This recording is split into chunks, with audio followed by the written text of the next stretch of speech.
Fala galera, tudo bem? Eu sou o Thiago aqui do Padrinho Geek e lá no Instagram eu sou o Dark Underline Teorizando. Espero que todos estejam bem. Hoje eu vou trazer 5 maiores questionamentos que foram feitos após o fim da terceira temporada. Recebi algumas mensagens por direct no Instagram, recebi algumas mensagens aqui no YouTube e resolvi trazer para poder tentar responder ou pelo menos amenizar algumas questões que ficarem abertas.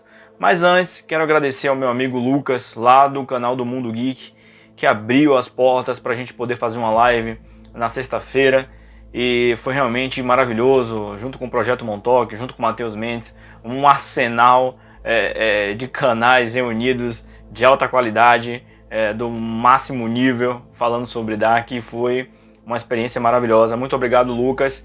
Para quem não assistiu ainda, eu vou deixar o link aqui lá no canal do Mundo Geek. Então vamos lá voltar aos 5 questionamentos. Eu separei eles aqui e vou trazer o primeiro, que é o da Hannah, onde eu fui questionado: Thiago, a Hannah pode ser considerada o início da árvore genealógica? Lá em 1954, ao contar para o Aegon que ela estava grávida, né, ela fez alguns questionamentos que foram bem similares ao que ela já tinha falado para alguns personagens na série, né?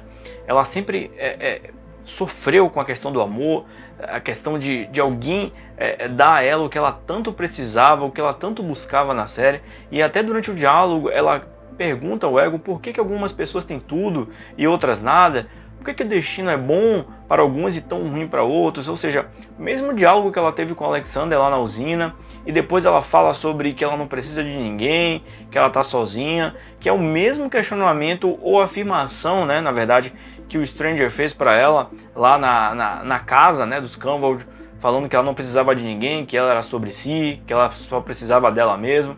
Então isso se confirmou nessa terceira temporada. Agora, o que a gente viu de mais interessante talvez na Hannah foi o encontro dela com a mãe da Catarina, né? Foi algo assim esplêndido nessa série, no sentido de conexão. Ela encontrou a mãe da Catarina mais nova, né, que é Elaine Álvares, quando ela foi ali tentar dar fim a um filho que ela teve com o Aegon. O Aegon entregou para ela até um papel por escrito falando dessa suposta mulher que ajeita as coisas, que o Daniel tinha passado para ele e tal. E aí ela foi lá, encontrou a Elaine também já estava na mesma situação que ela, e ela deu para a Elaine uma medalhinha, né, de São Cristóvão. Ela se apresentou para a Elaine como Catarina. Então, o que acontece nessa cena? Muito provavelmente, por ela ter dado o presente da medalhinha de São Cristóvão, né, que a Elaine olhou e falou: poxa, ele é um protetor, né? É bom sempre andar com alguém que nos proteja quando estamos sozinhos. E aí, quando a Elaine entra na sala lá, ela deixa nas coisas da Elaine a medalhinha na roupa dela. Então mostra como foi desenhada a conexão dela com a Catarina desde antes mesmo da Catarina nascer. Então a conexão em Dark sempre existe, tudo está conectado, né? É um bordão que ficou e que faz todo sentido. E aí depois a gente viu uma cena lá em 1911, que ela tá com sua filha, né, a Silja. Ela encontra o Batoche, depois ela encontra o Adam, que já tá naquela transição, o rosto deformado, tanto que o Batoche ainda faz um alerta para ela, falou: ó, ele tá aí, o Jonas, mas já não é mais o mesmo, ele tá um pouco estranho já e tal.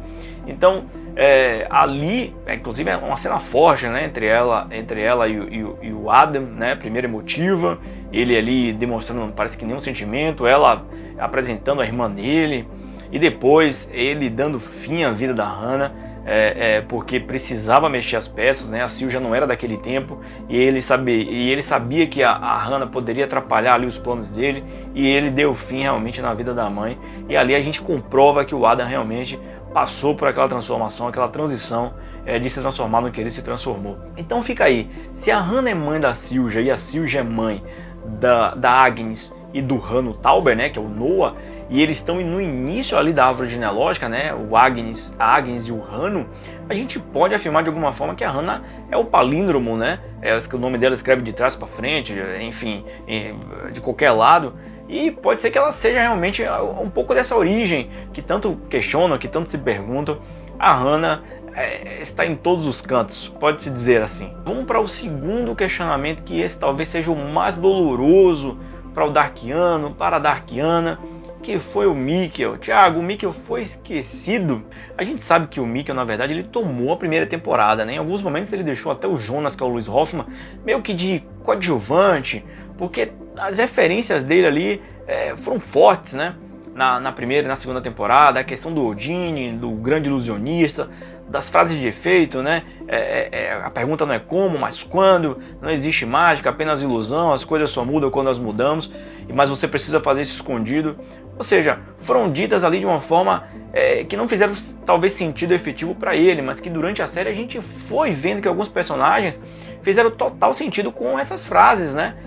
A Cláudia, o Adam, enfim. Mas para o Mickey ou para o Michael não teve tanto sentido. É como se ele estivesse deixando umas pistas de como que seria a série mais pra frente, né? Como se fossem pequenos spoilers ou migalhas de como que seria desenhado Dark na sua terceira temporada. E até a carta que o Michael deixou, né? Não abrir antes de 4 de novembro, às 10h13.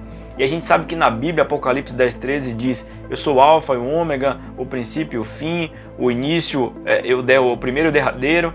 Tudo isso foi criado, né? A questão das pinturas, da partícula de Deus estabilizada, não estabilizada lá no quarto dele, a pintura de Laocoonte. Então muita coisa foi desenhada pelo Mickey ou pelo Michael, todo aquele drama, aquele suspense. E no final ele teve 2 cenas ali um pouco apagadas, parecendo um coadjuvante. Eu acho que precisava talvez entregar alguma coisa na terceira temporada para poder confortar o coração de algumas pessoas, inclusive o meu, que também sofreu por ele não ter um papel tão efetivo.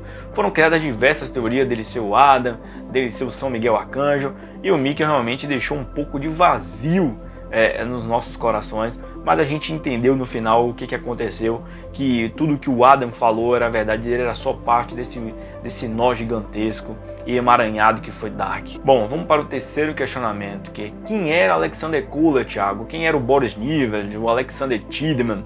Bom, a gente sabe que ele apareceu lá em 86, baleado, né? Ele protege a Regina numa cena com o Ulrich, com a Catarina, e depois esconde os documentos na floresta de Vinden. A Hannah até encontra, começa a fazer uma chantagem. Parece que, de alguma forma, ele foi enviado pela Cláudia para tomar conta da usina, proteger a Regina. Seria isso? Né? Seria essa a posição do Alexander, do Boris, nesse tabuleiro? Porque a Cláudia se ausentou, né? Ela deixou a usina de lado. Então, e a Regina também estava doente. Então eu quero acreditar nisso, eu quero ter fé nisso, que ele foi enviado pela Cláudia, apesar de não ter sido mostrado em momento algum, para ser tipo um John Connor, o salvador dela, né, como fazendo uma referência ao Exterminador do Futuro, para ajudar ela de alguma forma, porque ela precisava se ausentar, né, as viagens entre anos, entre mundos, e ela precisava de alguém. Fora que ele ainda foi perseguido implacavelmente pelo Klauser, né, querendo saber do sumiço, do paradeiro do seu irmão, do que aconteceu em Marburg, questionou ele a altura. Então, o Alexander parece que ele é um enviado da Cláudia, né? A gente viu que o amor dele da Regina, eu posso até afirmar, a Regina e o Alexander foi o casal talvez mais homogêneo dessa série. Eles tiveram um amor puro, verdadeiro, sentiam uma ideia de proteção, né? Do Alexander com ela, sempre falando que amavam um ao outro, bem emotivo, a transição ali dela já no estágio final da vida com câncer e ele protegendo. Eu achei assim fantástico o relacionamento deles dois se desenhando. Bom, vamos para o outro questionamento, que é a foto da Siquimundus, né? Foi realmente difícil responder alguns questionamentos sobre isso, tentar entender e confortar alguns darkianos e darkianas com isso, porque foram tantas teorias criadas, 12 apóstolos, falaram que a Hannah estava ali, que a Elizabeth, que a Charlotte, e a gente não viu essa foto ser tirada, né? E o que talvez conforte a gente é que o Adam não foi ele que criou a Siquimundus, né? A gente sabe que foi ali o pai do Gustav, né?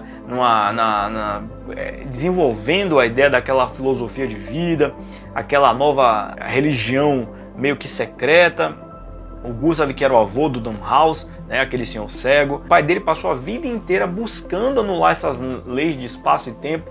Ele dedicou cada minuto da vida dele tentando chegar nessa ideia de viagem no tempo, o livre-arbítrio, ele manipular tudo, e ele criou a Siquimundus, e depois o Adam só apenas deu continuidade. E tem uma observação muito legal sobre isso, que durante uma cena ali que eles estão viajando, né, num tipo de carroça, algo parecido, ele está com um livro da Ariadne e cita que a mãe do Gustav era uma peça que ela mais gostava, né, da Ariadne.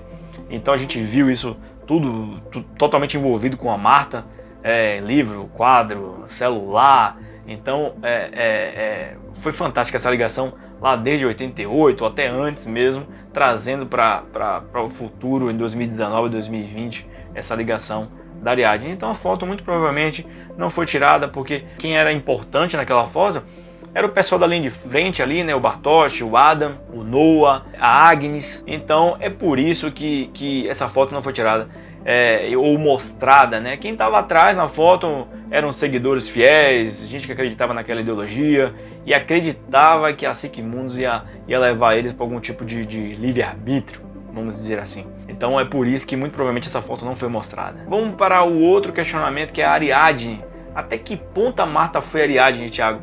Bom, a gente sabe que a Marta foi cercada da ideia da mitologia grega da Ariadne, né? Celular, quadro, peça, tudo o livro que ela estava lendo no episódio Ciclo Sem Fim, a Marta realmente foi totalmente desenhada em cima da Ariadne. Mas até que ponto? Por que as pessoas perguntaram isso? Porque ela não livrou o Jonas de alguma forma lá do labirinto, né? Se a gente encarar que ela era a Ariadne, o Jonas, o Teseu, e o Minotauro seria o tempo, quem destruiu isso, quem fez a descoberta foi a Cláudia. A Cláudia se mostrou dona de tudo. Talvez as pessoas se questionem por causa disso. A Ariadne tira o Teseu lá, ajuda ele com o novelo de lã vermelho a sair do labirinto após derrotar o Minotauro. Mas a Marta só empurrou ele para dentro, ou a Eva, né, que não deixa de ser a Marta, e não tirou ele, deixou ele naquele emaranhado, preso naquele ciclo vicioso, naquele ciclo do tempo. E quem tirou foi a Marta. Então digamos que a Marta foi desenhada, foi construída com uma ideia de ser Ariadne, mas a Cláudia efetivamente que ajudou o pobre coitado do Jonas, que foi enganado em todas as fases da vida, né? Como Jonas, como Stranger, como Adam, ele sempre foi enganado. Então eu deixo aí, então, para não ter briga, eu divido entre 50% para Marta ou 50% para Cláudia, esses méritos da Ariadne. Uma que faz jus, que está construída em cima da série, que é a Marta, e a outra que tira o Jonas ou o Adam desse labirinto, livra ele literalmente através da fração de segundo e mudar o destino de todo mundo. Então assim, Siddharth sempre foi desenhada através de ciclos e brechas, né? O Adam cita que teve uma brecha de 66 anos, a Cláudia cita que teve uma de 33 anos. A gente também começa a série pensando que naquela frase do Einstein, né? A diferença entre passado, presente e futuro é somente uma persistente ilusão. A gente tem que lembrar também do Tannhaus, né? Nosso pensamento é moldado pelo dualismo, entrada, saída, preto e branco, bom e mal. Tudo sempre aparece em pares opostos, mas isso está errado, né? Sempre tem um meio, sempre tem um outro lado. Ou seja, a triquetra é real. A triquetra era real o tempo inteiro. Mas você pergunta, Thiago, por que você está falando de brecha? O que tem a ver e tal? Por que eu estou falando de brecha? Depois de citar os 5 pontos, o que acontece? O casal criador dessa série tinha uma brecha também. Os dois mundos eram fictícios, tinha um mundo de origem. Eles poderiam explicar isso, né? O Baran e a sua esposa poderiam explicar a história de cada um, do Clausen, a mãe do Peter, Boris Niva, poderia. Mas se a gente analisar bem como os mundos são fictícios, não faria tanto sentido, né? Porque existe um mundo de origem. Então a brecha que eles tinham, bom, eu tenho um mundo de origem, não preciso explicar, foi realizada com sucesso. Então, se o Adam usou a brecha, se a Cláudia usou a brecha, nada mais justo que esse casal que está acima da média usar a brecha deles também. Não é isso? Bom, espero que todos tenham gostado. Eu tentei esclarecer, tentei ajudar um pouco em cima dos questionamentos que foram feitos. Se tiver mais algum questionamento, deixa aqui embaixo. Manda lá no Dark Underline Teorizando, lá no Instagram, que eu vou tentar trazer mais vídeos e tentar esclarecer o máximo possível. Bom, se você ainda não é inscrito, se inscreve aqui no Padrinho Geek. Segue lá o Dark Underline Teorizando no Instagram, eu vou ficar muito feliz. Vai ajudar muito, tá bom? Curte e ativa o sininho. Manda pro amigo, faz tudo possível para poder ajudar aí, que eu vou ficar muito feliz. Então, nunca se esqueçam, tudo sempre esteve conectado.